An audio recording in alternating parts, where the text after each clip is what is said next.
Hello dear students. सो कैसे हैं आप लोग? आई होप आप सभी बहुत अच्छे होंगे। सो आज की क्लास में हम क्लास 11 का जो हमारा इंट्रोडक्शन पार्ट है उसको समझेंगे कि इकोनॉमिक्स क्या होता है, माइक्रो इकोनॉमिक्स क्या होता है। इन सारी चीजों को जो भी इंट्रोडक्शन पार्ट में आता है उसको हम अच्छे तरीके से डिस्कस करेंगे। So let's start. जो हमारा फर्स्ट चैप्टर है उसका नाम है इंट्रोडक्शन ऑफ माइक्रो इकोनॉमिक्स, है ना। तो हमें किसको समझना है? माइक्रो इकोनॉमिक्स को। ये देखो दो वर्ड से मिलकर बना है माइक्रो इकोनॉमिक्स, ठीक है। तो सबसे पहले मैं आपको समझाता हूं इकोनॉमिक्स क्या होता है, क्योंकि अगर आपको इकोनॉमिक्स समझ में आएगा तो माइक्रो इकोनॉमिक्स समझ में आएगा, ठीक है। या फिर अगर मैं इन दोनों वर्ड्स को समझाने से पहले आपको एक नया इकोनॉमी वर्ड समझा देता हूं, क्योंकि इकोनॉमी क्या होता है। इकोनॉमी और इकोनॉमिक में दोनों में बहुत डिफरेंस होता है। इकोनॉमी होता है अर्थव्यवस्था। इकोनॉमी क्या होती है? अर्थव्यवस्था। जैसे हम बात करते हैं कि हमारे देश की इकोनॉमी कैसी है, तो वो इस इकोनॉमी की बात करते हैं। हमारे देश की इकोनॉमी अच्छी है, खराब है, वो कैसे पता चलता है कि हमारी देश की इकोनॉमी अच्छी खराब है, उसको भी पढ़ेंगे। क्या होता है इकोनॉमी? फिर इकोनॉमी होता है अर्थशास्त्र, ठीक है। उसको हम फिर इसको समझेंगे। तो सबसे पहले हम समझते हैं इकोनॉमी क्या होती है। देखो एक एग्जांपल के साथ समझते हैं। मान लो ये हमारा भारत देश है, ठीक है। ये हमारा भारत देश है, ठीक। भारत देश है, ठीक है। इस भारत देश में जो भी एक्टिविटी हो रही है, जो भी एक्टिविटी मतलब कैसी एक्टिविटी? ऐसी एक्टिविटी जिससे लोगों को काम मिला हुआ है और उसके बदले उनको कुछ पैसे मिले, जिससे वो अपनी लाइफ को सरवाइव कर रहे हैं। ऐसी सभी एक्टिविटी मिलकर क्या बन जाती है? इकोनॉमी।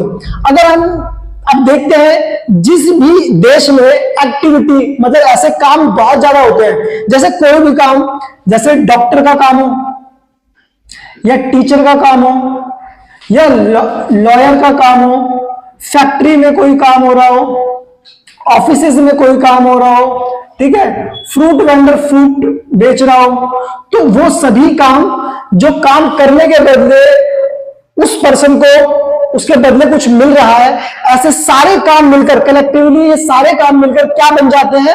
एक इकोनॉमी बन जाते हैं। तभी हम कहते हैं जितने ज्यादा डॉक्टर्स, टीचर्स, लॉयर, फैक्ट्री वगैरह किसी भी एक देश में होंगे, उस देश की इकोनॉमी में उस देश की इकोनॉमी ज्यादा अच्छी होगी। और जितनी कम एक्टिविटी होगी इनकी, किसी भी काम की, किसी कामों की एक्टिविटी अगर कम है किसी देश में, तो उसको बोलेंगे वो इकोनॉमी क्या है? अच्छी नहीं है। तो अगर इसे मैं इसकी डेफिनेशन देना चाहूं तो डेफिनेशन कैसे दे दूंगा? तो हम ये बोल सकते हैं इकोनॉमी क्या होता है।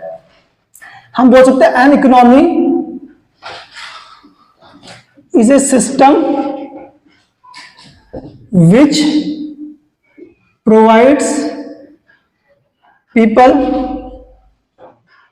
The means to work and earn a living.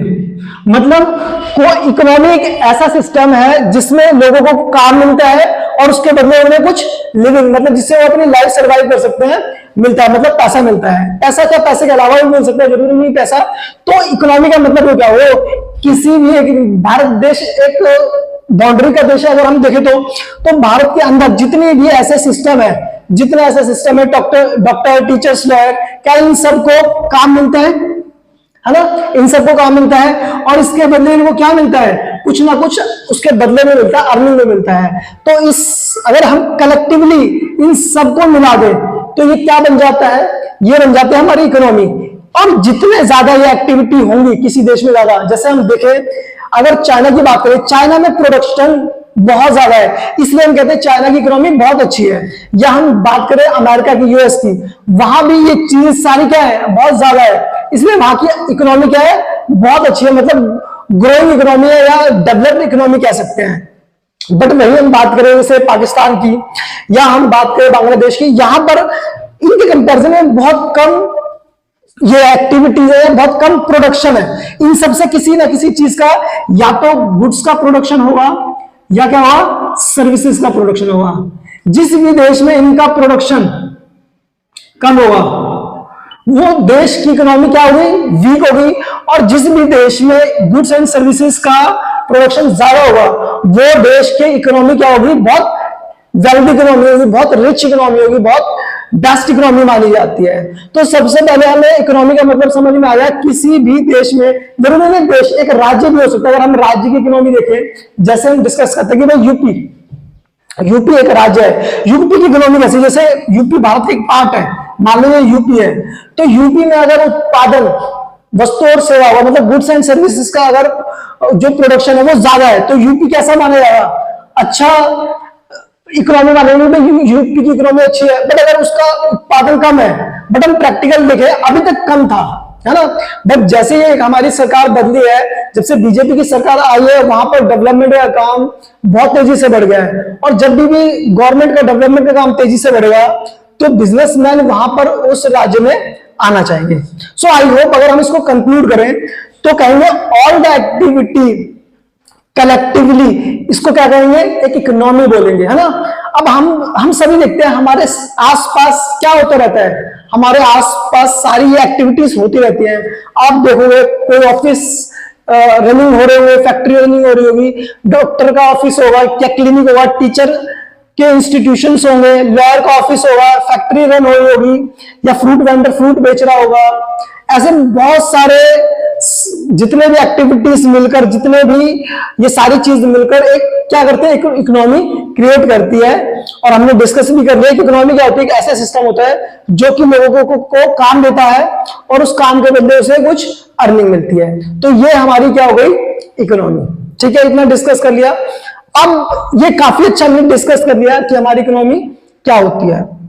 ठीक है, अब हम बात करते हैं हमारे पास हमारी इकोनॉमिक्स क्या होता है, क्योंकि हमारा इकोनॉमिक्स समझेंगे, क्योंकि अगर हमें इकोनॉमिक्स समझ में आया तभी हम समझा सकते हैं माइक्रो इकोनॉमिक्स क्या होता है। ठीक है, तो इकोनॉमिक्स समझने के लिए हम डिस्कस करते हैं। देखो, सबसे पहले मैं समझाता हूं इकोनॉमिक्स। अभी हमने क्या समझा था इकोनॉमी में, यहां साइड में लिख देता हूं, an economy is a system which provides people the means to work and earn a living। ठीक है, फिर हमने इसके बाद अगर मैं इसको थोड़ा सा और एक्सप्लेन कर देता, डिस्कस कर लेते हैं, इसको और एक्सप्लेन करूं, all the activity around us, like factory चल रही है ना, ऑफिसेज, ठीक है, या fruit vendors selling fruit vendor selling fruit, ऐसे सभी चीज, टीचर है ना, टीचर टीचिंग करता है, वो भी एक्टिविटी है। तो एक्सेट्रा जो भी एक्टिविटी है ऐसी है, उन सबको क्या कहेंगे हम, ये ऑल एक्टिविटी अराउंड अस, ये सारी क्या हो रही है, इकोनॉमिक एक्टिविटी हो रही है। और हम बात करें इसी को हम क्या कहेंगे, all the activities collectively called, क्या कहते हैं इसको, बस इकोनॉमी। अगर यही सब चीज मिल जाए तो उसको हम कलेक्टिवली इकोनॉमी कहते हैं। फिर मैंने एग्जांपल भी दिया था, मान लो ये भारत देश है ना, भारत देश है, ऐसा ही मैप समथिंग होता है, मेरे से अच्छे तरीके से नहीं बनाया गया। इसमें जो भी काम होगा, चाहे वो डॉक्टर का हो, चाहे वो फैक्ट्री से कोई मतलब कोई भी ऐसा गुड्स का उत्पादन हो रहा है, सर्विस क्रिएट हो रही हो, वो सारी चीज एक इकोनॉमी के अंदर हो रहा है। वो किसको रिप्रेजेंट करता है, वो उस देश की अर्थव्यवस्था बोलेंगे या इकोनॉमी को रिप्रेजेंट कर रहा है। अब हम बात करें इकोनॉमिक्स क्या होती है, तो अब एक चीज डिस्कस करते रहो, किसी भी इकोनॉमी में क्या होता है, हमारे पास जो रिसोर्सेज होते हैं, रिसोर्सेज क्या होते हैं, वो लिमिटेड होते हैं, बहुत ही लिमिटेड होता है रिसोर्सेज, ये हमेशा लिमिटेड होता है रिसोर्सेज। अच्छा, बट जो उसकी रिसोर्सेज की वांट्स होती है, रिसोर्सेज की जो जरूरत होती है ना, बट जो रिसोर्सेज की वांट होती है, जो वांट होती है, जो जरूरत होती है, ये क्या होती है, ये अनलिमिटेड होती है। क्या होती है, अनलिमिटेड होती है। रिसोर्सेज हमारे लिमिटेड होते हैं, रिसोर्सेज की जो वांट होती है, जरूरत जो होती है वो अनलिमिटेड होती है। जैसे एक इकोनॉमी है, इकोनॉमी में हमारे पास लिमिटेड कोल्स है, लिमिटेड वाटर है, लिमिटेड रेंट है, लिमिटेड लेबर है। ये सारे देखो, सबसे पहले हम डिस्कस करें रिसोर्सेज क्या होते हैं। रिसोर्सेज होते हैं रिसोर्सेज वो सारी चीजें होते हैं जिससे भी किसी देश को क्या करा जा सकता है, डेवलप करा जाता है। जैसे अगर मैं बात कर दूं, वाटर, कैपिटल, लेबर, ठीक है, ये सारी चीजें क्या है। अगर हम बात करें, टाइम भी हमारे लिए क्या है, लिमिटेड है। तो ऐसे करके जो भी जिस रिसोर्सेज वो चीजें होते हैं जिसका यूज इस्तेमाल करके हम अपने देश को क्या कर सकते हैं, देश को बढ़ा सकते हैं, आगे लेके जा सकते हैं, वो सारी चीजें रिसोर्सेज है। तो किसी भी देश में ये एक यूनिवर्सल प्रॉब्लम है, किसी भी देश में अगर रिसोर्सेज लिमिटेड होते हैं बट उनकी वांट्स अनलिमिटेड होती हैं, तो हमें क्या करना होता है, हमें इन्हीं लिमिटेड रिसोर्सेज का यूज करके उस देश की अनलिमिटेड वांट को क्या करना पड़ता है, पूरा करना पड़ता है। अब ऐसा तो होगा नहीं कि भाई हम सारी जो वांट्स थी उनको फुलफिल कर दे, तो हमें क्या करना होता है, हमें बेस्ट को चुनना होता है। मतलब जो भी लिमिटेड रिसोर्स है उन रिसोर्सेज का बेस्ट जगह पे यूज करके एक प्रोपोर्शन, ताकि हम क्या कर सकते हैं, ताकि हम अपने रिसोर्सेज का अच्छे तरीके से इस्तेमाल कर सके। इसी को हम स्टडी करते हैं, उसको कहते हैं इकोनॉमिक्स।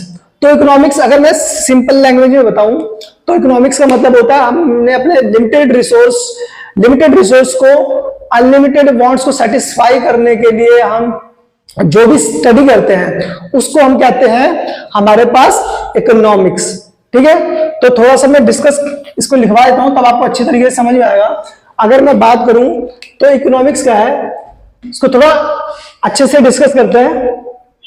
ये हमारे पास इट इज सोशल साइंस। क्या है, सोशल साइंस विच स्टडी, क्या है यहां पर, which study the way a society choose to use its limited resources which has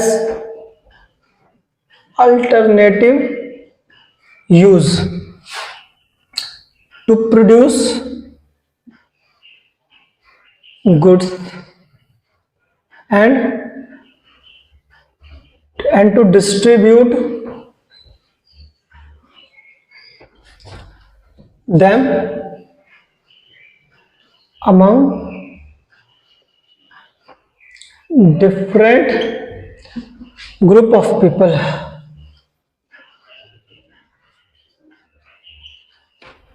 तो देखो इसको समझते हैं, हमने क्या बोला था कि हमारे पास जो भी लिमिटेड रिसोर्सेज होते हैं, देखो क्या कर रहा है, इकोनॉमिक एक साइंस है जिसमें हम स्टडी करते हैं। मेन फोकस हमारा किस पर रहना चाहिए, स्टडी पर। स्टडी फोकस करते हैं कि सोसाइटी जो है किस तरीके से लिमिटेड रिसोर्सेज को चूज करेगी, क्योंकि जो रिसोर्सेज होते हैं ना सिर्फ वो लिमिटेड ही नहीं होते हैं, उनके अल्टरनेटिव यूज होते हैं। जैसे हम बात करें फ्यूल या लैंड, दो एग्जांपल दिए भाई। फ्यूल से हम क्या कर सकते हैं, मशीनरी भी चला सकते हैं, जो फैक्ट्री में मशीनरी होती है, गाड़ियां ट्रक्स वगैरह भी चला सकते हैं, या फिर जो हमारे जनरेटर्स होते हैं, है ना, जनरेटर्स उनके अंदर भी यूज कर सकते हैं। इसका मतलब क्या है, डिफरेंट डिफरेंट यूज है। जैसे लैंड है, लैंड पे हम फैक्ट्री भी लगा सकते हैं, ठीक है, हम एग्रीकल्चर भी कर सकते हैं। तो ये क्या हो गया, और जैसे लैंड पर हम एग्रीकल्चर करते हैं, फैक्ट्री लगा सकते हैं। तो अब इसके अंदर भी बहुत सारी वैरायटी होगी। एग्रीकल्चर करेंगे तो किस चीज का करेंगे, फैक्ट्री लगाएंगे तो किस चीज की लगाएंगे, आप हर चीज की फैक्ट्री नहीं लगा सकते। तो हमारे पास क्या है, अल्टरनेटिव यूज है। ठीक है, टू प्रोड्यूस गुड्स, गुड्स को प्रोड्यूस करने में क्या है, अल्टरनेटिव यूज है। हम फैक्ट्री लगाए गुड्स को प्रोड्यूस करें, हम एग्रीकल्चर के थ्रू गुड्स को प्रोड्यूस करें। And to distribute them among different group of people. मतलब देखो हमारे पास एग्रीकल्चर सेक्टर है, हमारे पास इंडस्ट्रियल सेक्टर है, तो कह रहा है भाई कैसे डिस्ट्रीब्यूट करा जाए संसाधनों का, मतलब किसको कैसे दिया जाए। तो इसके अंदर हम सारे डिस्कस करेंगे। हमने बताया मान लो हमारे पास लिमिटेड रेंट है, 100 एकड़ लैंड है, ये समझाने के लिए। अब कितना हम फैक्ट्री के पर्पज से यूज करें, कितना एग्रीकल्चर के पर्पज से यूज करें, ये क्या होता है, डिस्ट्रीब्यूट करना डिफरेंट ग्रुप को, ये हमारे लिए सारा स्टडी करना क्या है, ये हमारा इकोनॉमिक्स है। ठीक है, अगर हम इसको और शॉर्ट में रहे तो एक डेफिनेशन जो मैं बनाता हूं ताकि वो बच्चों को इजी तरीके से समझ में आ जाए, वो होता है it is scientific study of economic problem, scientific study of economic problem at micro level, या इसको इंडिविजुअल लेवल भी बोला जाता है, छोटे लेवल पे। ठीक है, और एग्रीगेट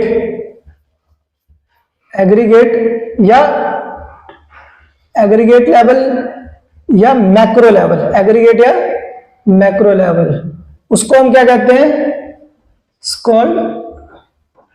इकोनॉमिक्स, इसको कहते हैं हम इकोनॉमिक्स।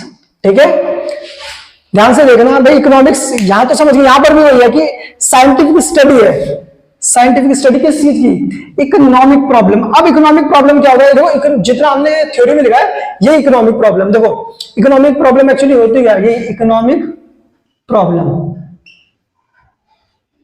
कि भाई हमारे पास रिसोर्सेज क्या है, रिसोर्सेज आर लिमिटेड, ये हमारी क्या है, इकोनॉमिक प्रॉब्लम है। ह्यूमन वांट्स क्या है, अनलिमिटेड है, ह्यूमन वांट्स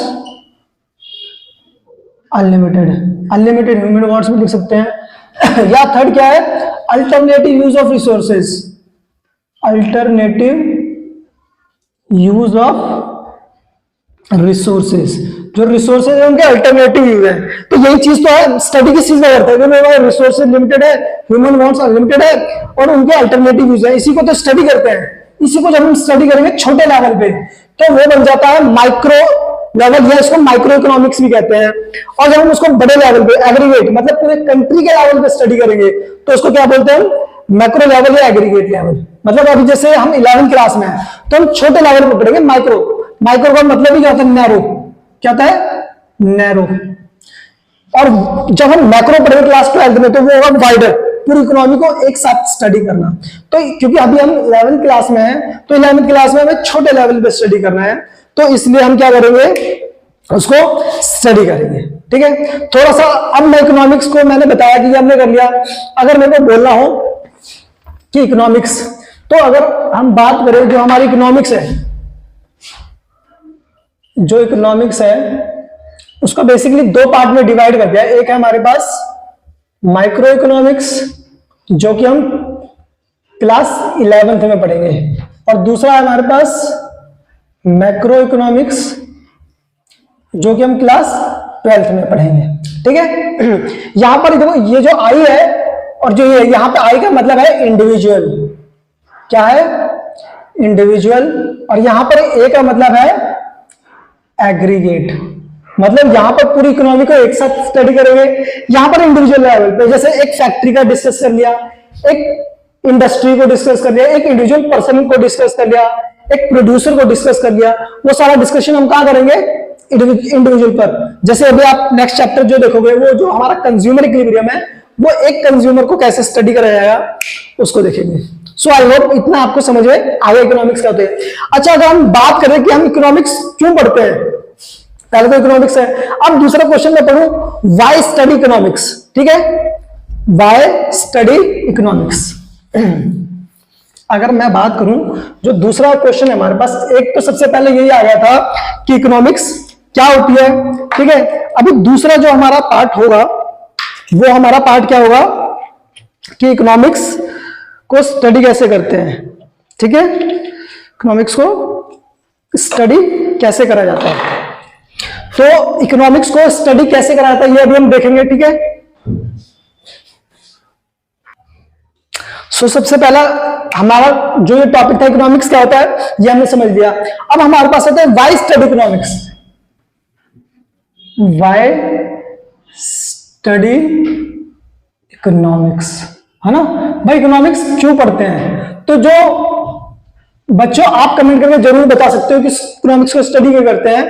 तो मैं बताता हूं, the main objective of study economics is scarcity. किसकी? Scarcity of resources. जो हमारे पास रिसोर्सेज है वो क्या है? उनकी स्कार्सिटी है। हमने देखा भी कि रिसोर्सेज बहुत कम है, बट उनकी जरूरतें क्या है, उनके वांट्स क्या है, उसकी वांट्स ज्यादा है, मतलब अनलिमिटेड वांट्स हैं और लिमिटेड रिसोर्सेज हैं। तो इसको लिमिटेड वांट्स को यूज करके हम अनलिमिटेड वांट को सेटिस्फाई करना, मैक्सिमम सेटिस्फेक्शन देना, इसलिए हम क्या करते हैं? इकोनॉमिक्स को स्टडी करते हैं। तो ये हमारा क्वेश्चन हो गया। अच्छा, ये कब हो पाएगा? तो एक हमारे पास ये ऐसा कब हो पाएगा? तो तीसरा क्वेश्चन एक आता है जब हम इकोनोमाइजिंग ऑफ रिसोर्सेज करेंगे। इकोनोमाइजिंग ऑफ रिसोर्सेज। अगर हम इकोनोमाइजिंग ऑफ रिसोर्सेज का मतलब होगा कि ऑप्टिमम यूज ऑफ रिसोर्सेज। अगर हम ऑप्टिमम यूज करेंगे ना, तभी इकोनोमाइजेशन ऑफ रिसोर्सेज होगा। इकोनोमाइजेशन मतलब बेस्ट यूज करते हैं, तो उसी को क्या बोला जाता है? इकोनोमाइजिंग ऑफ रिसोर्सेज। अब एक बात होता है, जब आपके पास कोई चीज कम है बट उसका यूज ज्यादा है, तो आप उसका क्या करोगे? ऑप्टिमम बेस्ट यूज करोगे या इकोनोमाइजिंग यूज करोगे? तो ये हमारे पास एक क्वेश्चन कंप्लीट होगा। अब हम डिस्कस करते हैं हमारे पास कि स्कार्सिटी का मतलब क्या होता है ना? तो स्कार्सिटी का मतलब चौथे पॉइंट में समझते हैं। स्कार्सिटी, देखो स्कार्सिटी क्या होता है? स्कार्सिटी एक ऐसी सिचुएशन होती है जब किसी भी कमोडिटी की या गुड्स की डिमांड ज्यादा है बट उसकी सप्लाई कम है। मतलब किसी चीज को लोग मांग ज्यादा रहे हैं बट उसकी जो सप्लाई है वो क्या है? कम है। तो हम बोल देंगे it refers to limitation of supply in relation to its demand, in relation to demand of commodity। देखो कमोडिटी का मतलब, आप घबराना मत, कमोडिटी का मतलब सिंपल गुड्स। क्या हुआ? गुड्स। किसी भी गुड्स की अगर डिमांड ज्यादा है, मतलब लोग उस गुड्स को मांग ज्यादा रहे हैं बट उसकी सप्लाई क्या है? कम है, तो उसको हम क्या कहेंगे? उसको कहेंगे स्कार्सिटी। वो स्कार्सिटी है। और जितने भी रिसोर्सेज हमारे वो क्या है? स्कार्सिटी। तो हमने बोला स्कार्सिटी ऑफ रिसोर्सेज। ठीक है। सो इतना आपको छोटे छोटे बेसिक से टॉपिक समझ में आ गए होंगे। अब मैं बताता हूं, आपके पास एक और नया टॉपिक आता है जिसको हम कहते हैं इकोनॉमिक प्रॉब्लम। क्या होता है? Economic problem. तो उसको डिस्कस करते हैं। अगर हम ये फोर्थ होगा तो हम फिफ्थ पॉइंट मानते हैं। फिफ्थ पॉइंट है इकोनॉमिक प्रॉब्लम। तो इकोनॉमिक प्रॉब्लम होती है क्या? देखो सिंपल सी प्रॉब्लम ऑफ चॉइस। जब आपके पास रिसोर्सेज लिमिटेड है, रिसोर्सेज क्या है? लिमिटेड है, बट इसकी जरूरतें बहुत ज्यादा कि कहां यूज करें। जैसे हम बात करें फ्यूल की, भाई फ्यूल क्या है? लिमिटेड है, बट उसको हम गाड़ी में यूज करें, प्लेन में यूज करें दूसरे फॉर्म में, या हम उसको गाड़ियां चलाने में यूज करें, या हम जनरेटर चलाने में यूज करें, कहां यूज करें? तो जो इकोनॉमिक प्रॉब्लम है तो हम बोल सकते हैं it is basically problem of choice. क्यों? जो इकोनॉमिक प्रॉब्लम मतलब प्रॉब्लम ऑफ चॉइस, बिकॉज क्योंकि हमारे पास रिसोर्सेज क्या है? Because resources are limited and it has unlimited want. इसकी क्या है? अनलिमिटेड वांट है and it has alternative use. मतलब बहुत सिंपल सा इकोनॉमिक प्रॉब्लम क्या है? तो ये क्या होता है? ये प्रॉब्लम ऑफ चॉइस है ना? प्रॉब्लम ऑफ चॉइस है। प्रॉब्लम ऑफ चॉइस कैसे क्रिएट करेंगे? क्योंकि हमारे पास जो रिसोर्सेज है वो लिमिटेड है, उनके जो वांट्स है वो अनलिमिटेड है और इनका अल्टरनेटिव यूज है। तो ये हमारे लिए क्या है? Basically economic problem. अब हम इसके अंदर डिस्कस करते हैं रीजन क्या हो सकते हैं इकोनॉमिक प्रॉब्लम के। वैसे तो हमने इसके अंदर लिख लिए हैं, बट अलग से भी reason of economic problem discuss करते हैं। देखो वैसे तो बहुत इजी है, रीजन ये है कि हमारे जो रिसोर्सेज हैं, रिसोर्सेज आर क्या है, लिमिटेड। दूसरा, human wants unlimited, human wants unlimited है, ठीक है। और तीसरा होगा alternative use of resources, alternative use of resources. तो ये रीजन है। अगर मैं कंक्लूड करूं ना बच्चों, तो आप एक चीज देख रहे हो, जो इकोनॉमिक्स है वो एक्चुअली इकोनॉमिक्स यही है, स्टडी करना। भाई स्टडी कैसे करना पड़ेगा, जो हमारे पास चीज बहुत, रिसोर्सेज कम है, संसाधन कम है, बट उसकी जो मांग है, संसाधन के जो वांट है वो बहुत ज्यादा है, अनलिमिटेड कह सकते हैं आप। तो उसको स्टडी करना कि भाई हमें जो रिसोर्सेज है वो बेस्ट जगह पे ही इस्तेमाल कर सके। जैसे एक सिंपल सा एग्जांपल, भाई मेरे पास अगर 10,000 रुपए, तो 10,000 में ऐसे थोड़ी खर्च कर दूंगा, उनको इस तरीके से खर्च करूंगा ताकि मुझे मैक्सिमम सेटिस्फेक्शन हो। ऐसे ही हमारे पास लिमिटेड रिसोर्सेज को इस तरीके से यूज करना है जो उस देश को मैक्सिमम सेटिस्फाई कर सके, ठीक है। तो ये हमारे क्या हो गए, रीजंस हो गए। तो अब हमारे पास एक नया टॉपिक पे चलते हैं।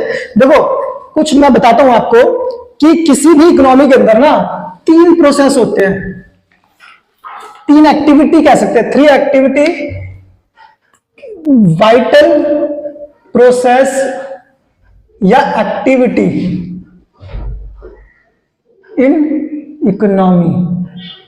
वाइटल का मतलब सिग्निफिकेंट, महत्वपूर्ण, सिग्निफिकेंट या फिर महत्वपूर्ण। किसी भी देश को कोई भी, अगर किसी भी देश में ये 3 एक्टिविटी जितनी ज्यादा हुई वो देश उतनी ज्यादा तरक्की करेगा। तो सिग्निफिकेंट प्रोसेस या एक्टिविटी इन इकोनॉमी। तो सबसे पहले क्या बोला, प्रोडक्शन। किसी भी देश में सबसे पहले क्या होना चाहिए, प्रोडक्शन जरूर होना चाहिए, क्योंकि जितना उत्पादन होगा उतने ज्यादा लोगों को रोजगार मिलेगा। फिर अगर प्रोडक्शन हो रहा है तो कंजम्पशन भी होना चाहिए। ऐसा नहीं है सिर्फ प्रोडक्शन हो रहा है, भाई इसको लोग खरीदेंगे ही नहीं, तो उस प्रोडक्शन का फायदा क्या रहेगा। तो दूसरी चीज कह रही है क्या होना चाहिए, कंजम्पशन भी होना चाहिए। फिर तीसरा कह रहा है इन्वेस्टमेंट, इन्वेस्टमेंट भी होना चाहिए। इसका दूसरा कैपिटल फॉर्मेशन। मान लो आपकी इनकम हो गई, आपने कंज्यूम करा, अब सारा का सारा पैसा, तो जितनी भी आपकी इनकम हो गई, मान लो समझने के लिए 100 रुपए आपकी इनकम है, 100 को 100 तो कंज्यूम नहीं करोगे। मान लो आपने 70 रुपए कंज्यूम कर लिए, खाने पीने में खर्च कर लिए, जो 30 रुपए आप बच गए उनको आप क्या करोगे, इन्वेस्टमेंट करोगे। तो ये बहुत महत्वपूर्ण क्रियाएं हैं, एक्टिविटीज है किसी भी अर्थव्यवस्था को चलाने के लिए, ठीक है। तो ये बहुत ज्यादा इंपॉर्टेंट है, एक छोटे छोटे टॉपिक्स है बट बहुत इंपॉर्टेंट टॉपिक्स है। तो अब हमारे पास एक मेन टॉपिक आता है सेंट्रल प्रॉब्लम, केंद्र की समस्या है, ठीक है। तो हम उसको डिस्कस करते हैं, केंद्र की समस्या है, ठीक है।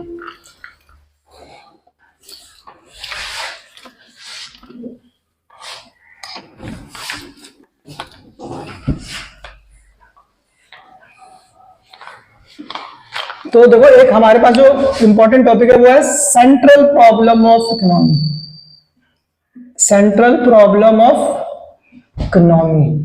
अभी तक जो टॉपिक पढ़ा था वो था आपका इकोनॉमिक प्रॉब्लम, वो अलग है, इकोनॉमिक प्रॉब्लम, ठीक है। ये सेंट्रल प्रॉब्लम, सेंट्रल प्रॉब्लम देखो बहुत ध्यान से करना, किसी भी देश के अंदर ये समस्या हर देश के अंदर होती है, चाहे वो बड़ा देश हो चाहे छोटा देश हो, मतलब यूनिवर्सल प्रॉब्लम, ये भी यूनिवर्सल प्रॉब्लम है और ये भी यूनिवर्सल प्रॉब्लम है, ठीक है। तो इसको डिस्कस करते हैं, 3 प्रॉब्लम्स क्या क्या होती है। तो अगर हम बात करें, वो 3 प्रॉब्लम पहली होती है व्हाट टू प्रोड्यूस, किसी भी देश में क्या उत्पादन करें, मतलब क्या उत्पादन, ठीक है, क्या। दूसरा है व्हाट, हाउ टू प्रोड्यूस, दूसरा क्या है हाउ टू प्रोड्यूस, उत्पादन कैसे करें, उत्पादन कैसे करें। तीसरा है for whom to produce, for whom to produce, किसके लिए उत्पादन करें।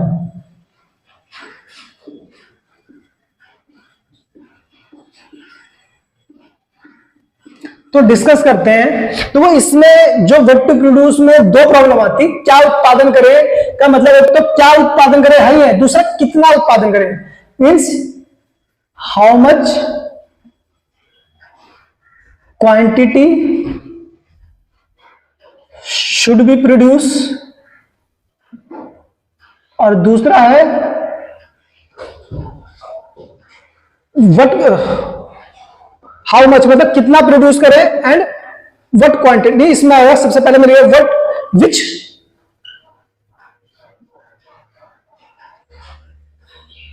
commodity of which goods should be produced, मतलब which goods should be produced and how much quantity should be